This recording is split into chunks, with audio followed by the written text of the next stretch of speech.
नमस्कार मित्रो, आमचे प्रकाश भाऊ. आता प्रकाश भाऊने गावाबाहेर एक प्लॅट खरेदी केला, म्हणजे दाट झाडीने वेढलेला एक मोठे घर, खूपच स्वस्तात. बऱ्याच वर्षापासून ते घर बंद पडलेले होते. मालक मुंबई येथे राहतात. प्रकाश भाऊ 30 वर्षाचे व त्यांची पत्नी रुपाली 25 वर्षाची. त्यांना मुलं वगैरे काही नव्हतं अजून. आता प्रकाश भाऊ एक सरकारी नोकरीत कामावर होते.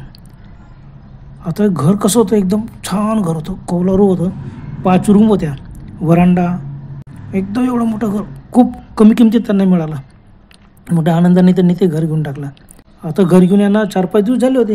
यांनी विचार केला, चला कळस वगैरे भरला, सामान वगैरे टाकला. अगोदर ते गावात भाड्याने राहत होते, त्यांना स्वस्तात मिळालं म्हणून प्रकाश भाऊने ते घर घेऊन टाकलं. आणि त्यांची नोकरी अशी होती की सरकारी होती, पण अशा बदल्या व्हायच्या नाही. 15-20 वर्ष त्यांच्या बदल्या होत नव्हते. आणि ह्या गावाला येऊन त्यांना 1च वर्ष झालेलं होतं. अगोदर बाहेरगावाला त्यांचं नोकरी त्यांनी केलेली होती. आणि प्रकाश भाऊजवळ भरपूर पैसा होता. घरची बी परिस्थिती त्याची खूप चांगली होती. आणि त्यांनी विचार केला, गाव छान आहे, तालुक्याचं गाव आहे आणि खूप छान गाव आहे, तर आपण इथंच राहायचं, इथंच स्थायिक. आणि घरसुद्धा एकदम स्वस्तात मिळालं की. आणि आता कसं आहे, घर म्हणजे जुन्या घराला कोणी पैसे देत नाही. त्या एरियात प्लॅटचा जो भाव होता, त्या प्लॅटच्या भावात त्यांना ते घर मिळालं. बस जेवढा प्लॅटचे क्षेत्रफळ होतं तेवढ्या पैशात घर, म्हणजे घर फुकटच पडलं.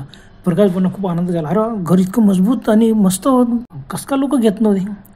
तर जेव्हा आपल्याला काय करायचं आहे, आता ही तालुक्याच्या गावाने ह्या एरियात नवीनच होते. प्रकाश भाऊंना माहितीच नव्हतं या एरियात, पण तो एरिया खूप छान होता, दूर घरं, मस्त प्लॉट वगैरे. आणि तसंच एक घर होतं. आता बऱ्याच वर्षापासून ते घर बंद पडलेलं होतं. मालक मुंबईला राहतात. एजंटने सांगितलं आणि एजंटमार्फतच ते त्यांची घराची खरेदी वगैरे झाली. खरेदीचं स्टॅम्प वगैरे करण्यापुरतं त्या घराच्या मालकाला, साधारणतः तो 50-1 वर्षाचा मनुष्य होता, त्याने ते पटकन आला, पैसे वगैरे दिलं, यांची खरेदी होऊन गेली, मस्त राहायला लागून गेली. आता या घरात येऊन आता त्यांना 4-5 दिवस होऊन गेले. सकाळी उठलं 10 वाजता ड्युटीवर जायचं, संध्याकाळी 5:30ला ऑफिस सुटलं का घरी 6 वाजेपर्यंत ते प्रकाश भाऊ येऊन जायचे. घरी एकटा वहिनी राहायच्या, रुपाली वहिनी, बस कोणीच नाही, शांत वातावरण. 4-5 दिवसामध्ये त्यांना खूप चांगलं वाटलं. आजूबाजूला पाहतात झाडं. त्यांनी विचार केला, आता खूप झाडी वाढलेली, आपण संपूर्ण साफसफाई करून टाकलं. घराला मस्त जागा स्पेस होती, साफसफाई तर त्यांनी घरातली केलीच होती.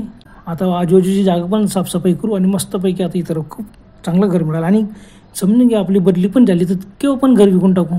पण आज आपल्याला भाड्याची काही चिंताच नाही आहे. आणि एवढ्या स्वस्तात घर मिळालं, इतकं छान घर, त्याच्यामुळे ते दोघं अगदी आनंदात होते. आता आजूबाजूला दूर घर होते.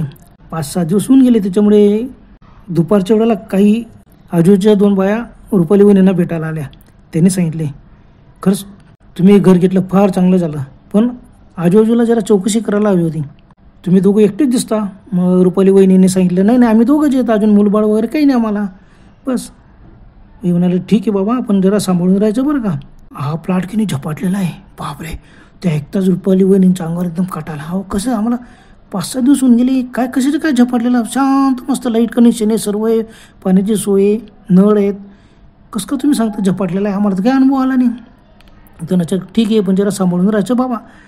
तो मालक मुंबईला राहतो, पण त्यांचे आईवडील इथं राहायचे, म्हातारे होते. वडीलही सरकारी नोकरीवर होते, कचेरीत नोकरीला होते, ते रिटायर झाले, पेन्शन वगैरेच होतं. त्यांची आई आणि वडील राहायचे. त्याच्यानंतर आईवडील इथून निघून गेलेत. अचानक निघाले काही समजलेच नाही. आणि ते मुलाकडे चालले गेले. त्याच्यानंतर ते तिकडेच वारलेत. काही दिवस त्यांनी भाड्याने दिला, पण जो पण भाडेकरी आला ना, त्यांना भयानक अनुभव यायचा. आणि ते लगेच 1 महिन्यात घर खाली करून निघून जायचे. बापरे, रुपाली वहिनींना अंगावर काढायला, अहो कसं शक्य. अहो ते मालक इथं राहत होते, त्यावेळेला त्यांना काही नाही, मग भाडेकरीनं कसं असा अनुभव, त्यांना काय माहिती, कुणास ठाऊक. पूर्व रात्रीच्या वेळेला नाही तर खूप भास होतात आणि काहीतरी दिसतो म्हणे. भाडेकरी घाबरून निघून गेले. आणि त्याच्यानंतर कोणीही त्या घराला भाडेकरी पण भेटला नाही. एजंटमार्फत मग प्लॉट विक्रीलाच काढला. त्यांनी पाहिलं की बा आपल्याला इथं मुंबईवरून इथं यायचे नाही, आणि प्लॉट असं कसं काय झपाटला. आईवडील राहत होते तेव्हा काहीच नव्हतं ना. 3-4 वेळेस त्यांनी भाड्याने दिलं, पण जेवढे भाडेकरी आले का ते 1 महिन्यात घाबरून जायचे, दुसऱ्या महिन्यात घर खाली. चांगला प्लॉट आहे गावाच्या बाहेर आणि मस्त, असं कसं रुपाली वहिनी म्हणाले. पण बाईने सांगितलं ते कुणालाच त्याचे रस्ते समजले नाही बाबा रे, पण ह्या प्लॉटमध्ये काहीतरी भयानक आहे. असं अचानक कसं सुरू झालं समजलं नाही.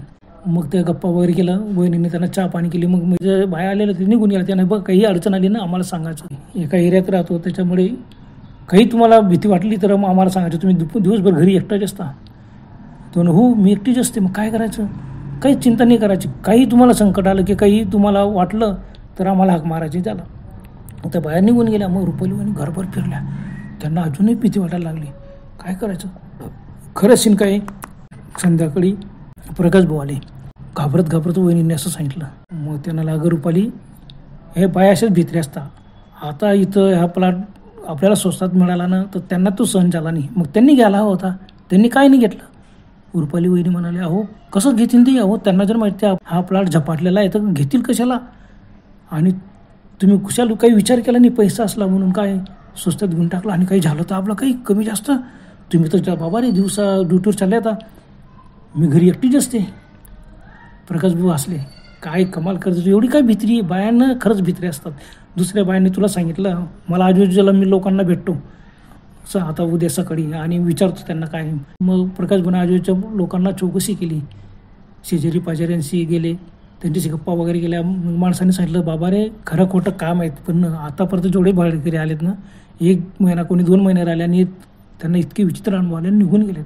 काय अनुभव आले काय माहिती बुवा, तेवढंच सांगितलं की बुवा विचित्र अनुभव येतात इथं, भयानक आहे, आणि त्यांनी लगेच घर खाली करून टाकलं. मग मालकही घाबरला, आणि मालकाने ते 10 वर्षापासून विक्रीला काढलेला एजंट भरपूर घर विकतो, इथं बी लोक यायचे पाहिजे दाखवायचं, पण कोणी घ्यायचं नाही. प्रकाश भाऊंना जाऊ द्या, कोणी कशासाठी ह्या सर्व अंधश्रद्धा असतात, अफवा असतात, काही लक्ष दिलं नाही. 1 महिना झाला, त्यांना काही अनुभव आला नाही. दुसरा महिना काही नाही, 2 महिने निघून गेलेत. आता पावसाळा लागला, पाऊस पडायला लागला, झिमझिम पाऊस, इतकं छान वाटायचं. प्रकाश भाऊंना इतकं छान घर आहे आपल्याला मिळालं, हे कमी किमतीत मिळालं म्हणून लोकांना असं वाटतं. बस त्या दिवशी अमावस्या होती, रात्री मस्त ते झोपले होते. तेवढ्यात बाहेर कोणीतरी दरवाजा ठोकला. प्रकाश उठले, बापरे रात्रीचे 12 वाजले होते. प्रकाश म्हणाला, कोण आलं शिन एवढं रात्री. मग तो ना, रुपाली कोणतरी आलेलं आहे बघ, दरवाजाचा आवाज येतोय, कोणीतरी दरवाजा ठोकतोय, पाहुणे आले का आपल्याकडे. रुपाली वहिनी म्हणाली, अहो एवढ्या रात्री कोणते पाहुणे येणार आहे, अहो का सांगताय तो, चला पुन्हा दरवाजाचा आवाज येतोच होता. प्रकाश भाऊ उठले, त्यांनी लगेच रूमचा लाईट लावला, वरांड्यात आले, वरांड्याचा लाईट लावला, दरवाजा उघडला. दरवाजा उघडता बरोबर एकदम थंडगार वाऱ्याची घरात आली. प्रकाश भाऊंच्या अंगावर एकदम काटा आला. पाहिलं अजून कोणीच नव्हतं बाहेर. पाहिलं पूर्ण मोकळं मैदानात, कोणी नाही, गेटही बंद होतं, गेटला कुलूप येईन, कोणी येऊन दरवाजा कसं का ठोकणार, शक्य आहे का. अहो गेटवरती त्यांनी कडी ठोकली असती, मोठमोठे आरोळी मारली असती. आजूबाजूला पाहिलं काहीच नाही. प्रकाश बनवला, आपल्याला भास झाला असेल. परत आले, दरवाजा वगैरे व्यवस्थित बंद केला, रूममध्ये आले, झोपलेत, लाईट वगैरे सर्व बंद केले. रुपाली वहिनीने विचारलं, हो काय झालं, कोण आलं. तर कोणीच नाही. मग दरवाजा कोण ठोकत होता. प्रकाश बोलणार, मी पण तोच विचार करतो की दरवाजा कोण ठोकत होता. वाल कुंपण आहे, आणि इतकी आजूबाजूला इतकी झाडी आहे, भरपूर झाडी आहे, आणि समोर लोखंडी गेट आहे, गेटला मी कुलूप लावलं होतं. बंगला जे हा एक, आणि असं कसं शक्य आहे, गेटला कुलूप होतं, दरवाजा येऊन कोण कसं का ठोकणार. मग त्यानं मला भास झाला असेल, जाऊ द्या. पण रुपाली वहिनी, हो पण मी सुद्धा आवाज ऐकला ना, दरवाजा ठोकत होतं कोणतरी. अरे हां बरोबर आहे, तर जेव्हा त्या वाऱ्याने हल्ला असेल म्हणून तसा आवाज आला, की एखादी झाडाची फांटी त्या दरवाजाला आलं, म्हणजे फांटी कसं का लागणार दरवाजाला, त्या झाडाचा आजूबाजूला दूर येत. झोप बाहेर पाऊस सुरू झाला, झिमझिम पाऊस, विजा कळकळायला लागलेत, विजांचा आवाज यायला लागला, लख्ख प्रकाश पडायचा. परत थोडा वेळ गेला, थोडासा डोळा लागला प्रकाश भाऊंना, पुन्हा दरवाजा कोणतरी ठोकला. आता एकदम मोठ्याने आवाज आला, दोघे दचकून उठले. हो ऐकलं का आवाज, हो ना कोणी. मग दोघं उठलेत. प्रकाश भाऊ म्हणाला, हे बघ रुपाली तू इथंच थांब. तर नाही मला एकट्याला इथं भीती वाटेल, मी पण येते, कोणी बघूया. लाईट लावला खोलीतला, बाहेर आले, वरांड्यातला लाईट लावला, बाहेर पुन्हा दरवाजा टोकण्याचा आवाज आला.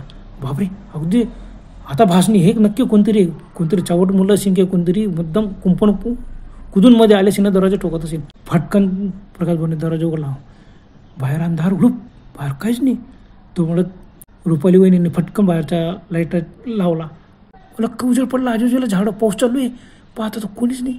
दोघांच्या अंगाला एकदम काटे आलेत, इतकं थंडगार वाऱ्याची झुळू खाली, थरथर कापा लागले, तो घामे घुम, अंगाला काटे आले. काय आहे असं, काय पाऊस चालू आहे, बापरे मला तर थंडीच भरली गेली. रुपाली वहिनी म्हणाले.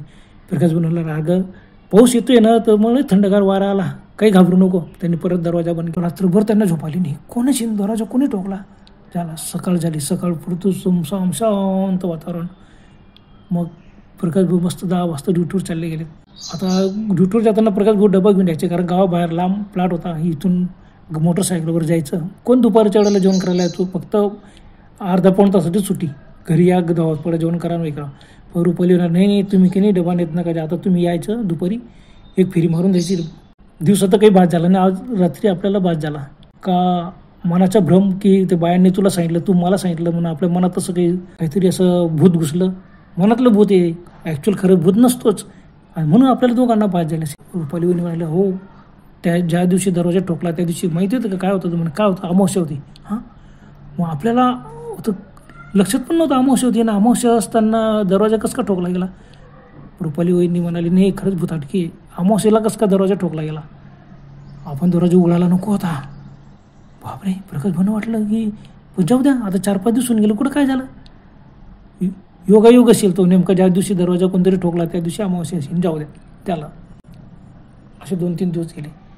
संध्याकाळची वेळ होती, 5 वाजले असतील. रुपाली वहिनी लागला चला आता 5:30 वाजता ऑफिस सुटी 6 येतीलच. रुपाली वहिनी उठली मस्तपैकी, बाहेर आली. बागेत झाडं वगैरे सर्व होतं. तेवढ्यामध्ये तिला भात झाला. घरात कोणीतरी, बापरे आईची आकृती दिसलीच. अरे 5 वाजता कोण गेलं घरात? घाईघाईने मध्ये आली, सर्व घर पाहिलं, कोणी नाही. पण रुपाली वहिनीला भास झाला की खरंच एक कोणतरी बाई होती आणि ती आपल्या घरात गेली. बागेतून तिने पाहिलं की मधल्या व्हरांड्यातून घरात घुसली. सर्वीकडे पाहिलं. आता वहिनींना एकदम अंगाला एकदम काटे आले, थरथर कापायला आले. पाहिलं सर्व घरात काहीच नाही. बाहेर आल्या, वरांड्यात येऊन बसल्यात. संध्याकाळी लाईट चालू करून दिलीत. 5:45-6 वाजले असतील. तेवढं प्रकाश भाऊ आले, बाजार वगैरे करून आले. 6 वाजले. अरे काय झालं, तू एवढी काय घाबरली? वहिनीने लगेच सांगितलं की बाबा रे, कोणतरी एक बाई मला घरात फिरताना दिसली. मी बागेत होती आणि वरांड्यातून ती बाई घरात घुसली मागच्या रूममध्ये. प्रकाश भाऊ नाही तुला भात झाला असेल. असं लोकांनी आपल्या मनात भरवलेलं आहे की इथं काही झपाटलेलं. आणि बाया पण माणसासुद्धा सांगतात की इथं काहीतरी भुताटके. कसं शक्य आहे? घर मालकाचे आईवडील इथं राहिले बरेच वर्ष, त्यांना काही झालं नाही, मग त्यांना झालं पे नसेल, पण ते कशाला सांगतील? आणि मग ते शेवटी कसं काय मुलाकडे चालले गेलेत? प्रकाश भाऊ मुलाकडे चालले, वय झालं, त्यांच्याकडून कामधंदे होते म्हणून ते चालले गेले असतील. आणि जाऊ द्या, पण ते गेले ना त्याच्यानंतर आलेच नाही म्हणे. 1 वर्षभर त्यांनी चक्कर म्हणजे एक फेरीसुद्धा मारली नाही घराकडे. त्यांना सुद्धा अनुभव आला असेल. मग एवढे वर्ष राहिले आणि त्या घरामध्ये अशी भुताटकी कसं काय घुसली? जाऊ द्या, काय माहीत कसं काय घुसली, काय घुसली. प्रकाश भाऊ जाऊ द्या, एवढा विचार करू नको.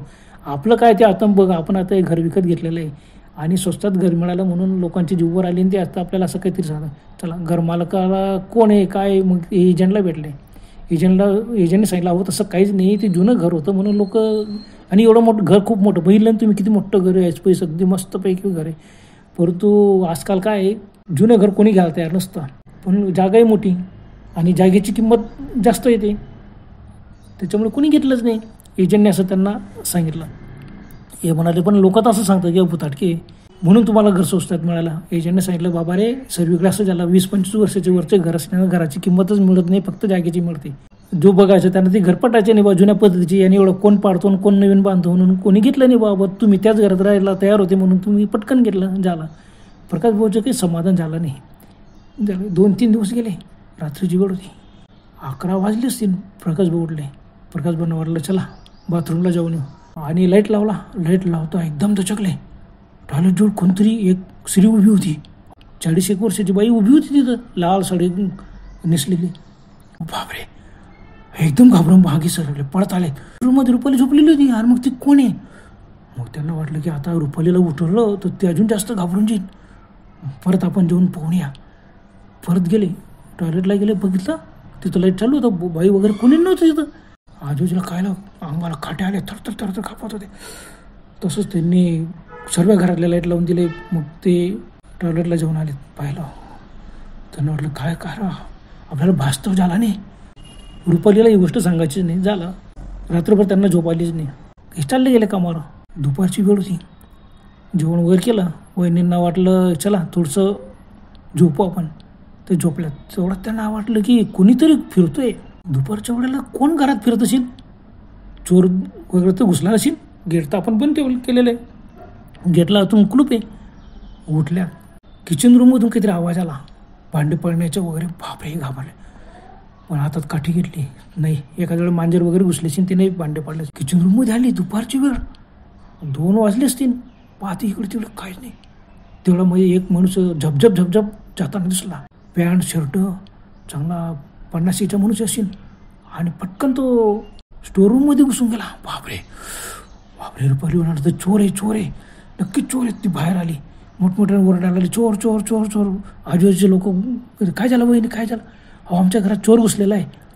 पटकन लोक आले 5-6. गेट उघडलं, गेटला तर कुलूप होतं ना. अहो गेटला कुलूप येतं. अहो चोर आहे तो, भिंतीवरून कुठून आला असेल. मग सर्व काठ्या वगैरे घेतल्या लोकांनी, गेलं सर्व घर पाहिलं, कुठे चोर नाही.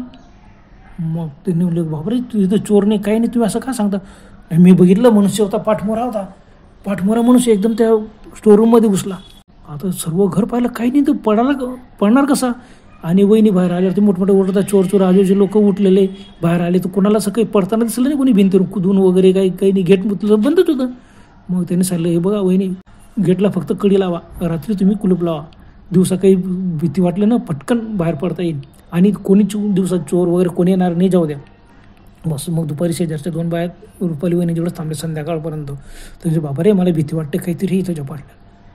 झालं, बाकीचे लोक निघून गेलेत. संध्याकाळ झाली. संध्याकाळ झाल्यानंतर प्रकाश भाऊ घरी आले. मग प्रकाश भाऊंना सर्व हकीकत सांगितली. प्रकाश भाऊ जाऊ द्या जे असेल ते. त्याला 2-3 दिवस असे घाबरतच त्यांनी काढले की काय असेल इथं, असे काय भाजी झाले. त्याला रविवारचा दिवस होता. मस्तपैकी संध्याकाळी म्हणे आज मी मच्छी घेऊन येतो. नाही मच्छी मटण खाणारे लोक होते ते. मस्त मच्छी आणली, मस्त खाल्ली वगैरे, जेवण केलं, झोपले. रात्री झोपले आणि 12-12:30 झाले असेल. किचन रूममध्ये काहीतरी आवाज आला, धडधड धडधड खळखळ खळखळ आवाज. बापरे, रुपालीने एकदम उठा काय झालं? किचन रूममध्ये कोणतरी घुसला. पटकन प्रकाश उठले, लाईट लावले, सर्व आता काठी गेले, घाबरत गेले किचन रूममध्ये. बघतात भांडे अस्ताव्यस्त पडलेले वगैरे. अरे मांजरीने वगैरे पाडले. फ्रीजचा दरवाजा एकदम उघडा होता. तेवढ्यामध्ये रुपालीने पाहिला, हो मी पातेलं ठेवलं बघा, पातेलं बाहेर पडलेलं आहे किचन ओट्यावरती. आणि तिथं खाली म्हणे काय, हो उरलेली मच्छी मी फ्रीजमध्ये ठेवली होती, मच्छी गायब. बापरे, कसं शक्य ते? मांजर फ्रीज उघडू शकत नाही, मांजर दिसली पण नाही आपल्याला, आणि मच्छी कशी गायब झाली? चला, पातेलं वगैरे पूर्ण साफ होतं, ते गायब. एवढ्यामध्ये गायब कसं झालं? भाजी वगैरे काही नाही, पूर्ण पातेलं अगदी साफ करून सगळं धुवून ठेवलेलं आहे. मग प्रकाश भाऊने अगं जाऊ दे. मग आले बेडरूममध्ये, त्यांनी सर्व घराचे लाईट चालू ठेवले. बेडरूममध्ये आले, मस्त झोपले. कशाचे झोपीन त्यांना, थोडासा डोळा लागतो तेवढा त्यांना पुन्हा सासूला आला, कोणीतरी चालतोय घरात. बापरे, पुन्हा प्रकाश भाऊ उठले, इकडे तिकडे बघताय, काहीच नाही. त्याला आपल्याला माहिती होतं ना झपाटलेलं घर आहे, पण आपल्याला आणायलाच नको ती इथं मच्छी. पहिल्यांदाच आपण मच्छी आणली इतक्या दिवसातून. मग रुपालीने जाऊ द्या, जे झालं तर झालं, याच्या पुढे असं मच्छी मटण वगैरे काय आणायचे, अंडी पण आणायची नाही. झालं, गप्पा मारते राहतो. रात्रभर त्यांना झोपायला सकाळ झाली. उठले, प्रकाश भाऊ ड्युटीवर गेले नेहमीप्रमाणे. 5-6 दिवस निघून गेले, काहीच झालं नाही. पण रात्र झाली काय, यांना भीतीच वाटायला लागली. एक दिवशी रात्री प्रकाश भाऊ झोपले होते, 12-12:30 झाले असेल, आणि एकदम कोणतरी धन्न दिवशी प्रकाश भाऊच्या अंगावरती कुदून बसलं आणि डायरेक्ट गळा दाबायला लागला. प्रकाश भाऊ एकदम उठले, पाहतात एक काळी भिन्न आकृती त्यांच्या अंगावरती बसलेला मनुष्य, धिप्पाड शरीराचा. आणि तो त्यांच्या अंधाऱ्यामध्ये फक्त 0 लाईटाचा उजेड. 50चा मनुष्य असेल. यांनी जोरजोरात त्याला ढकलण्याचा प्रयत्न करतो. इतका बलदंड होता की यांना ढकलला सुद्धा नाही. त्यांच्या तोंडातून आवाज निघत होता. त्यांनी दोघं पंजे त्यांच्या मानेभोवती टाकले आणि मान दाबायला सुरुवात केली. प्रकाश भाऊ मोठ्याने ओरडायला लागले, पण आवाज प्रकाश भाऊच्या तोंडातून आवाज निघत होता. कसे तरी हातपाय झाडायला लागले, आणि असे करतात हातपाय झाडायला. त्यांनी दोघं हात त्या माणसाचे धरले, हात घट्ट धरले आणि खेचण्याचा प्रयत्न केला. पण त्या माणसाने इतक्या जोरात प्रकाश भाऊंच्या गळा दाबला. प्रकाश भाऊ आपला जीव जातो का काय, पण प्रकाश भाऊ पाय झाडत होते. हे करत बाजूलाच रुपाली बहिणी बाजूला झोपलेली होती, पण तिला काहीच सासू नाही. पण यांच्या हातपाय झाडण्याच्या आवाजाने ती एकदम उठली, एकदम उरडली, पण तिला काही दिसलं नाही. तेवढा म्हणजे तो मनुष्य गायब झाला. प्रकाश भाऊ थरथर कापत बसले, पटकन उठून बसले. अगं रुपाली, माझ्या छातीवर कोणतरी कुठून बसलं होतं. एक मनुष्य होता, त्याच्या चेहरा नीट दिसला नाही. 0च्या उजेडात फक्त काळी आकृती दिसली. तर पॅन्ट शर्ट मात्र घातलेलं होते. पण भूताटकी मी तर त्याचे हात घट्ट पकडले होते, ताणण्याचा प्रयत्न करतो, पण ते ताणले जात नव्हते. त्याने बापरे, मला तर कोणी दिसलंच नाही, फक्त तुम्ही हातपाय झाडत होते. बघतात प्रकाश भाऊंच्या गळ्यावरती नख ओरबडलेले आणि असं रक्त भंबाळ. बापरे, थरथर कापत पटकन पलंगाच्या खाली उतरले प्रकाश भाऊ. रुपाली वहिनी उतरल्या तर काय करायचं. लाईट उजेडत पाहिलं इकडे तिकडे, म्हणजे दुसऱ्या खोली कोणी पळण्याच्या अवस्था आला नाही. आपण ओढ आजूबाजूच्या लोकांना एवढा रात्री कसं काय बोलवायचं. 1 वाजलेला आहे, आपल्या गळ्याभोवती नखांचे वरखडे उमटलेले आणि सर्व रक्तबंबाळ झालेला आहे गळा. प्रकाश भाऊ तर एकदम थरथर कापा लागले. रुपाली वहिनी तर अगदी रडायला लागून गेल्यात. काय याला काय घाबरत उठले. सर्व घराचे लाईट लावून दिली. सर्व घरात पाहिलं कोणीच नव्हतं. रुपाली वहिनी म्हणाली, तुम्हाला की नाही भास झाला असेल. भास झाला असेल ते खरं आहे, परंतु मग बघितलं का माझ्या नखांनी ओरबडलेलं आहे, गळ्यातून रक्त येतोय. जागे राहिले. सकाळ झाली. त्यांनी आजूबाजूच्या लोकांना रात्रीच्या घडलेला प्रसंग सांगितला. सर्व म्हणाले, हे बाबा रे, अगोदरचे जे भाडेकरी आलेले होते ना, सर्वांना असे विचित्र अनुभव आले. तुम्ही ताबडतोब हे घर सोडा आणि दुसरीकडे चालले जा. आता दोघं विचार करायचं काय. घर आपण स्वस्तात मिळतो घेतलं, चुकून घेतलं गेलं. हे घर तर झपाटलेलं आहे. मग त्यांना कोणीतरी सल्ला दिला की बाबा रे, गावात नाना मांत्रिक राहतो. नाना मांत्रिक जबरदस्त मांत्रिक आहे, त्याच्याकडून तुम्ही काहीतरी बंदोबस्त करून घ्या. झाला. दोघं त्यांनी दिलेल्या पत्त्यावरती शोधत गेले. एक वयस्कर मनुष्य होता, 70चा म्हातारा.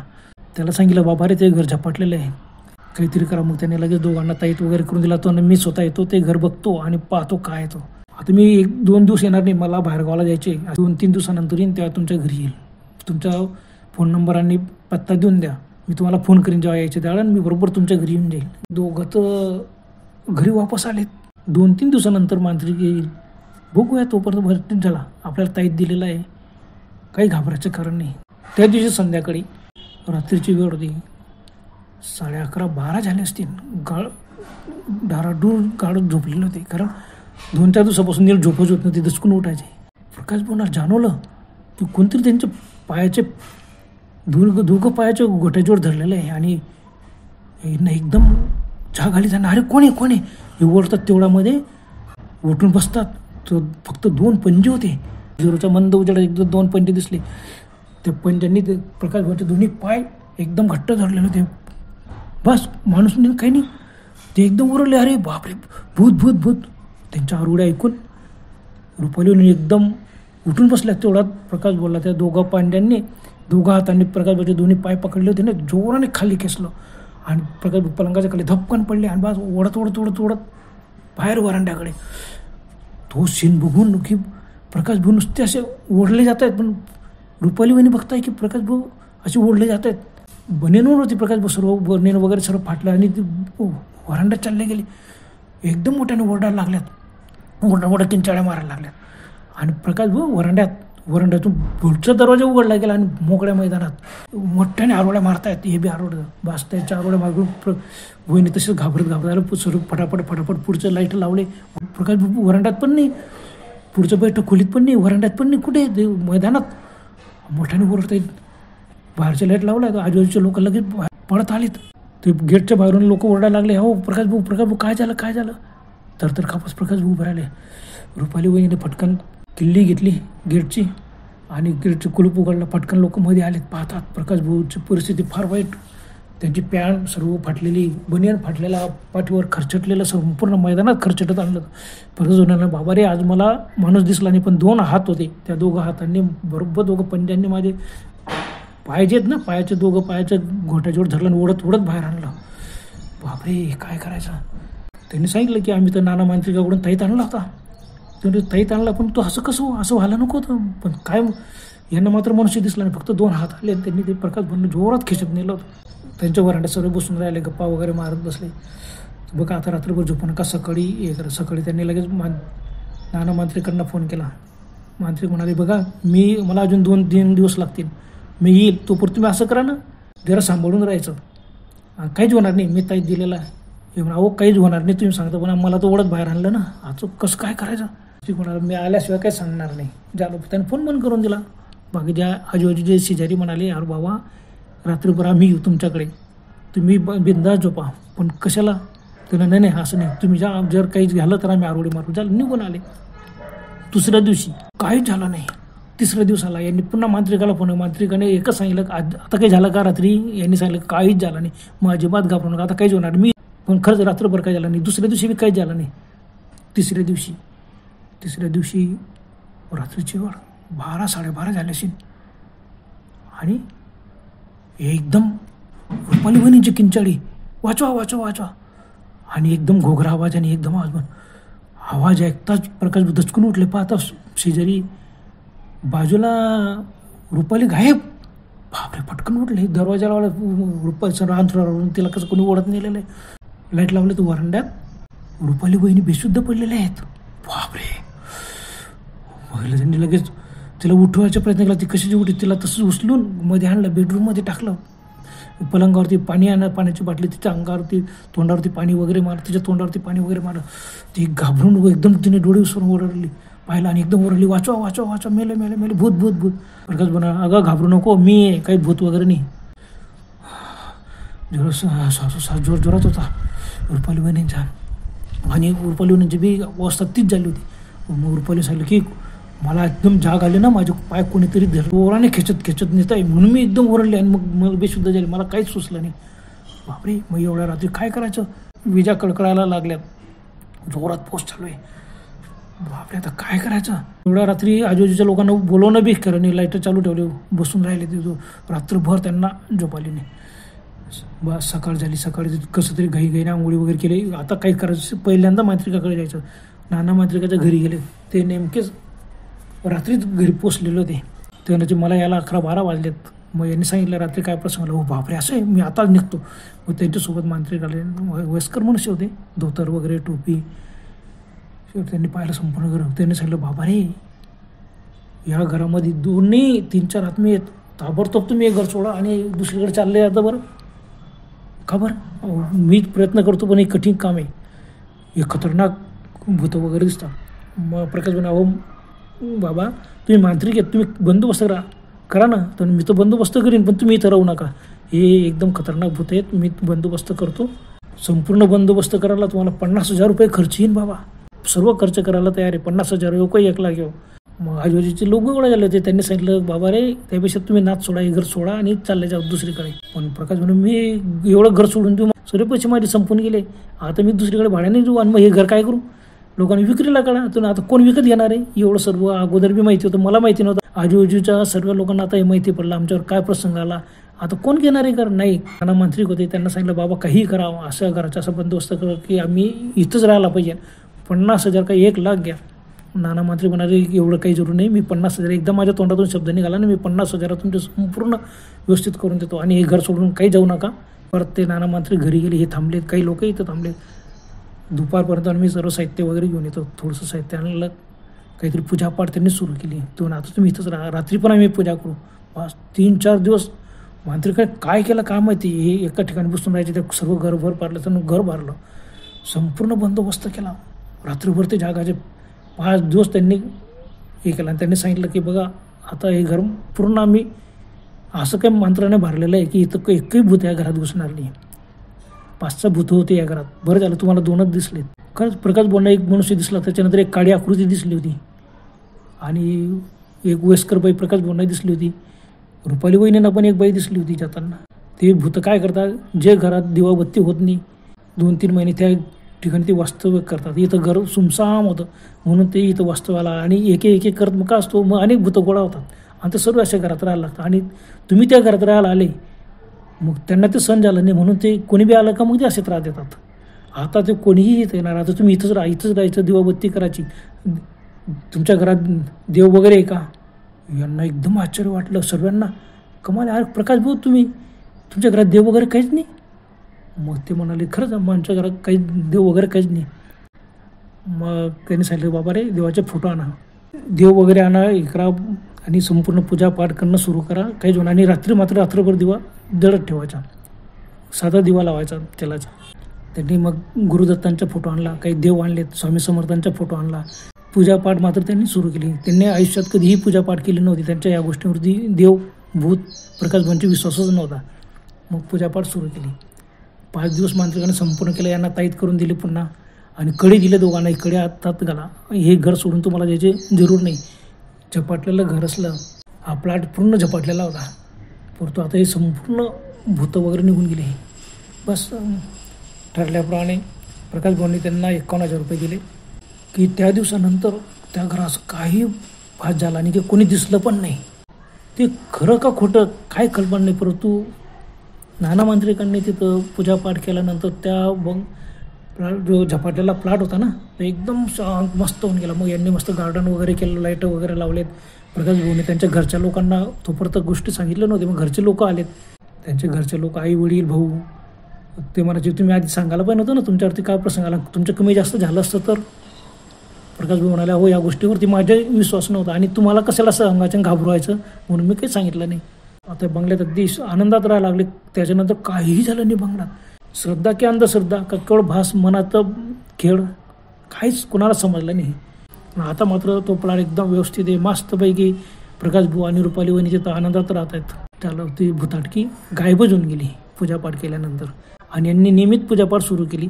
प्रकाश भाऊ कधीही पूजापाठ न करणारे दोघं मात्र व्यवस्थित पूजापाठ करायला. आता रुपाली वहिनी तर घरचे त्यांचे संस्कारच होते पूजापाठ करत, पण यांच्या घरात देव नव्हते म्हणून ती पण काही पूजापाठ करत नव्हती. जाऊ द्या, पण आता नियमित दोघंजण पूजापाठ करतात आणि अतिशय आनंदाने त्या घरात राहतात. बरं तर मित्रांनो, आजपर्यंत एवढंच. पुन्हा भेटूया लवकरच. तोपर्यंत गुड बाय.